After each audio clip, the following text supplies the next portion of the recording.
But US में ना सिर्फ पैसिवली मैनेज्ड ईटीएफ्स हैं बल्कि एक्टिवली मैनेज्ड ईटीएफ्स भी हैं और ये डिफरेंट टाइप के हो सकते हैं। आपको सेक्टोरल ईटीएफ मिलेंगे, tech ETF, pharma ETF, FMCG ETF और आपको डिफरेंट थीम्स पर भी ईटीएफ मिलेंगे, फॉर एग्जांपल ईएसजी ईटीएफ। और क्योंकि वहां पर पार्टिसिपेशन भी ज्यादा है तो लिक्विडिटी की भी इतनी प्रॉब्लम नहीं आती। फॉर एग्जांपल यूएस के कुछ पॉपुलर ईटीएफ्स को देखेंगे तो वहां पर डेली वॉल्यूम बहुत हाई है, दैट सजेस्ट कि यहाँ पर लिक्विडिटी का इशू नहीं आएगा। तो मेरा पर्सनल ओपिनियन ये है कि ये जो फैंग कंपनीज है जिनकी कुछ ज्यादा ही हाइप बन चुकी है आजकल, इनसे बेटर इन्वेस्टिंग अपॉर्चुनिटीज मुझे कुछ रिलेटिवली छोटी कंपनीज में मिल जाएगी। बट उसमें सबसे बड़ा चैलेंज ये है कि वो एक फॉरेन कंट्री है, उसका मार्केट अलग टाइप से ऑपरेट करता है, वहां की पॉलिटिकल एंड सोशल कंडीशंस अलग हैं एंड ऐसे भी बहुत कंपनीज हैं जिनके मैंने कभी नाम भी नहीं सुने। इससे बेटर यह है कि मैं कोई सेक्टर एनालाइज कर लूं या कोई थीम पकड़ लूं एंड उस पे बेस्ड ईटीएफ्स ले सकता हूं। अगर वो पैसिवली मैनेज्ड ईटीएफ है तो वो किसी इंडेक्स को ट्रैक करेगा और अगर वो एक्टिवली मैनेज्ड ईटीएफ है तो कंपनीज सेलेक्ट करने का बर्डन मेरे शोल्डर्स पर नहीं है, वो फंड मैनेजर के शोल्डर्स पर है। एंड क्योंकि ईटीएफ को मेंटेन करने में खर्चा बहुत कम आता है तो इसका जो एक्सपेंस रेशियो है वो भी म्यूचुअल फंड से कम होता है। सेकंड रीजन, ऑफ कोर्स अगर आपको खुद का पोर्टफोलियो बनाना है विच कैन बी रिस्की, बट अगर आपको बनाना है, आपकी मर्जी है, तो आपके पास एक यूएस स्टॉक्स अकाउंट होना चाहिए। तो अब मैं थोड़ी बात करना चाहूंगा एडवांटेजेस की, और अगर आपको ये ऑलरेडी पता है, मे बी आपने पिछला वीडियो देखा है, तो आप टाइमलाइन में स्किप कर सकते हैं एंड नेक्स्ट चैप्टर पर जा सकते हैं। पहला एडवांटेज इज ग्लोबल डाइवर्सिफिकेशन। इसका मैंने एग्जांपल आपको लास्ट टाइम भी दिया था।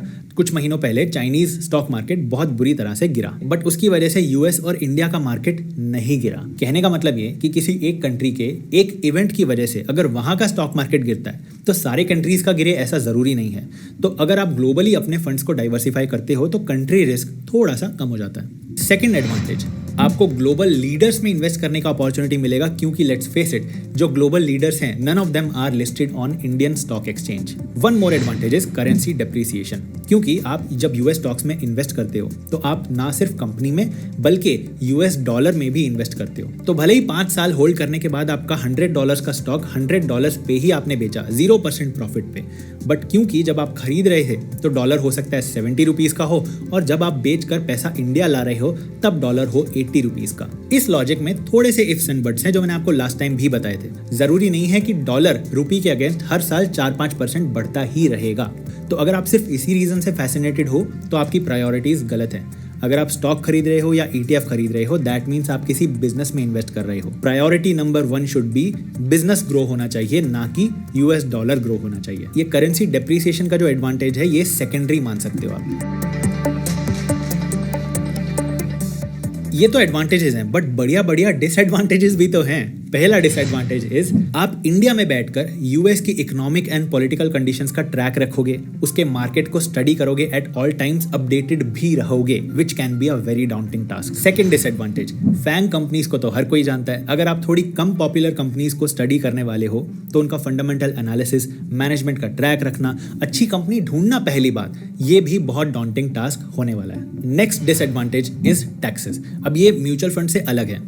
अगर आप यूएस स्टॉक्स को 2 साल से पहले बेचते हो तो बनता है शॉर्ट टर्म कैपिटल गेन, और वो सारा आपकी इनकम में ऐड होगा और आपको स्लैब के अकॉर्डिंग टैक्स भरना पड़ेगा। यानी अगर 30% स्लैब में आते हो तो 30% का इनकम टैक्स आपको भरना पड़ेगा। बट आपने अगर इसको 2 साल होल्ड किया और उसके बाद बेचा तो बनेगा लॉन्ग टर्म कैपिटल गेन, और इस पे भी आपको 20% का टैक्स देना पड़ेगा आफ्टर इंडेक्सेशन। और इंडियन इक्विटीज में ये टैक्स है 10%, उसमें भी पहले के 1 लाख रुपए के प्रॉफिट पर आपको कोई टैक्स नहीं देना पड़ता।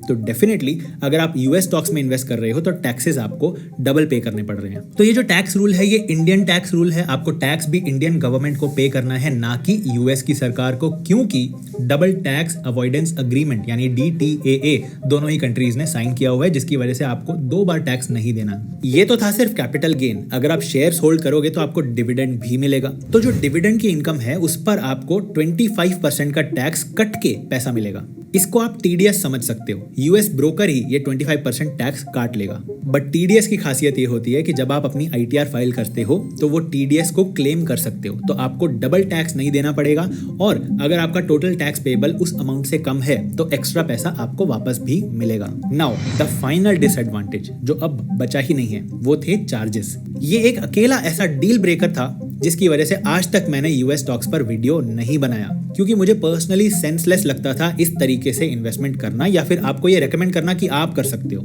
तो इससे पहले मैं आपको चार्जेस का फंडा बताऊं, पहले बहुत इंपॉर्टेंट क्वेश्चन,